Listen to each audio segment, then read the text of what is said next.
کہ جناب سید الشہداء آتے ہیں. کہا کہ مولا نماز کیسے پڑھیں؟ کہا اس طرح سے نماز کو قائم کرنا جیسے تم خدا کو دیکھ رہے ہو.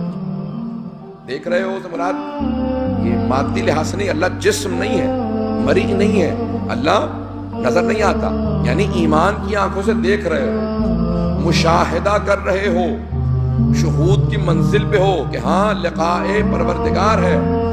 قرآن کی آیت ہے نا کہ وہ نماز ایسے پڑھتے ہیں کہ یتلقاہم، یعنی وہ اللہ سے لقاء اللہ کے اندر آ گئے، وہ اللہ سے ملاقات کر رہے ہیں. تفصیل کا وقت نہیں ہے کہ اللہ سے ملاقات کر رہے ہیں. تو امام حسین کہتے ہیں کہ ایسے جیسے پروردگار کو دیکھ رہے ہو، مادی آنکھوں سے نہیں، ایمان کی آنکھوں سے. کہا مولا ایسا ہمارے لیے ممکن نہیں ہے. تو کہا کم از کم اتنا تو تصور کر سکتے ہو کہ خدا تمہیں دیکھ رہا ہے. کہا کم از کم ایسی تو نماز پڑھو کہ وہ تمہیں دیکھ رہا ہے. اگر تم اسے نہیں دیکھ سکتے ہو تو وہ تو تمہیں دیکھ رہا ہے. اپنے ایمان کو اتنا بلند کر دو کہ محسوس ہو کہ خدا کی بارگاہ میں ملاقات کے لیے آئے. اب سوچئے کہ امام حسین علیہ السلام کی نماز کیسی نماز ہوگی. اللہ اکبر. دشمن دیکھ کے یہ کہہ رہے تھے کہ حسین کی نماز ایسی نماز تھی کہ دیکھ کے محسوس ہوتا تھا نماز یہی پڑھ رہا ہے. دشمن جو سب سے جو مارنے کے لیے، قتل کرنے کے لیے آئے، وہ کہتے ہیں کہ حسین کی نماز تھی. آئیں ذرا میں دو چیزیں پیش کرنا چاہتا ہوں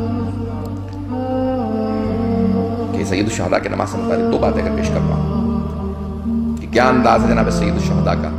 جب سب کے سب میدان عرفات میں جمع ہو گئے تھے، صحابہ رسول تھے، تابعین تھے، اب سب اپنے طور پہ سوچ رہے ہیں کہ ہم سب حاجی ہیں، عبادت کرنے آئے ہیں، حج کرنے آئے ہیں، ہمارے سے بڑا کوئی دنیا میں عبادت گزار نہیں ہے.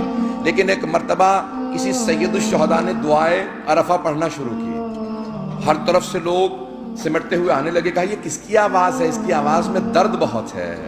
محسوس ہوتا ہے اس نے پروردگار کو سمجھ لیا، یہ پہچانتا ہے. ہر آدمی بیٹھنے لگا، سب لوگ جمع ہونے لگے. کہا یہ کون ہے؟ کہا یہ نواسہ رسول حسین ابن علی ہے. اب بہت سے لوگ کہنے لگے ارے کوئی نواسہ رسول ابھی تک زندہ ہے؟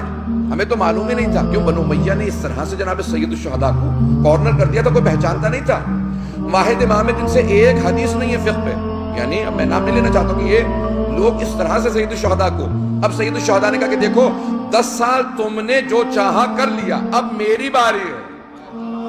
اب میں میدان کربلا کی طرف جا رہا ہوں، لیکن جانے سے پہلے حج پہ جاؤں گا. ماحول ایسا بناؤں گا کہ ہر حاجی گواہی دے گا عبادت صرف حسین کو آتی تھی، نماز صرف حسین جانتے تھے، حج کا طریقہ صرف حسین بتا سکتے تھے. جب سب گواہی دینے لگے تو سید الشہداء نے کہا کہ اب میں کربلا کی طرف جا رہا ہوں تاکہ خانہ خدا کی حرمت پامال نہ ہو.